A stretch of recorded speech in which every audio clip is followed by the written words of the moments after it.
Hi, my name's Mike, Brand Director for North Foils.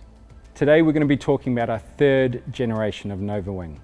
I'm really excited to introduce to you some of the designers who are part of the North Foil design team. Steve Calder, based in the US, and Dano, based in the Philippines, have done some incredible work this year to make what I think is our best wing to date. Today, Dano is going to walk us through the design, features and benefits of the 2023 Nova Wing. The third generation Nova is a ground-up redesign, driven by our desire to give you the best rider experience. The new Nova has a stiffer frame, tighter canopy tensioning, lighter overall weight and feel, new swept outline with pulled-in wingtips, and more curvature in the forward profile section. The increased curvature in the profile section gives the Nova maximum low-end power and instant up-and-go lift. For the rider, this equates to fewer micro adjustments in your hand positioning. To counteract the canopy and frame stiffness, and to ensure the wing remains stable at the top end, we've tapered the leading edge diameters. The tapered wingtips also reduce the swing weight of the wing. It reduces drag from the wingtips, which also helps with the stability, and allowing the tips to bend slightly keeps the trailing edge tight. As we know, the tension of the trailing edge is key, and overall skin tension gives the wing more low-end power.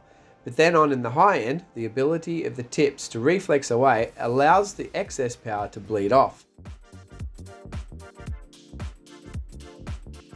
Engineered for stability and gusty winds, its progressive, swept outline makes it easier to handle and more stable when riding. The new Nova has much less shoulder, more sweep and more aggressive turn at the wingtips. That sweep is what gives the wing its stability. When you're riding, your front and back arm pressure is even, not backhand heavy. You also have good lift in your front arm, which makes it very fingertip light while riding. The wingtip geometry and balanced dihedral also prevent oscillation side to side when gripping the front handle, riding downwind swells, surfing or simply walking towards the water. It's amazing how some small tweaks to the tension can really affect the whole performance of the wing. Getting all the tensions correct really brings the true shape alive. In the rear panels, the seam runs in the load-bearing direction from the wingtip to the strut, while in the front it runs vertically. The warp of the material, or the strongest running direction of the fibers, are in the load-bearing direction.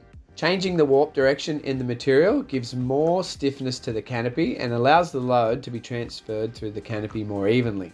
We didn't do lateral seams across the whole canopy because the tension along the seam line actually affects the profile shape of the wing.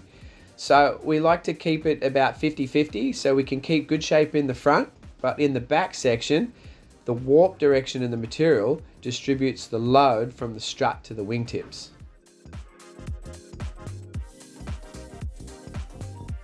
We wanted to create a lighter overall product that stayed cost effective. So we've removed some of the STPU scuff guards along the front leading edge seams, keeping only the 4 at the wingtips. For 2023, we've also introduced a small STPU bumper on the top side of the leading edge wingtip elbow for added protection when your wing is upside down on the ground. We've chosen a lighter weight bladder material. We've strategically placed double layers along the sections of the highest wear along the strut, wingtips, nose and valve areas. Winging creates more wear on the bladders because of the direct load from the handle area. We've used 2-ply bladders in the Nova before, but we've been able to reduce the size of the double layers significantly to lighten the load. There are 2 main valves, one on the leading edge and one on the strut, with an interlinking valve and hose. This enables you to inflate the strut to a higher pressure than the leading edge. The Nova comes in the same size breakdown as 2022. When the wind is strong, the wing is going to behave differently. So each size is slightly different shaped and the aspect ratio changes through the whole range. It's not the same wing to scale. It needs to be differently designed, but keep the same DNA through the whole model. The middle of the range is the high aspect. That's your Goldilocks zone, we call it. The 4, 2 and the 5 are the highest aspect, and then the shape changes for stability as it gets smaller and the aspect ratio goes down. The outline also becomes more pointed, more dart-shaped, and the wingtip gets smaller as the sizes get smaller. In the bigger sizes, the aspect ratio also drops to help keep the span width down, so you have more low end power and a broader leading edge shape.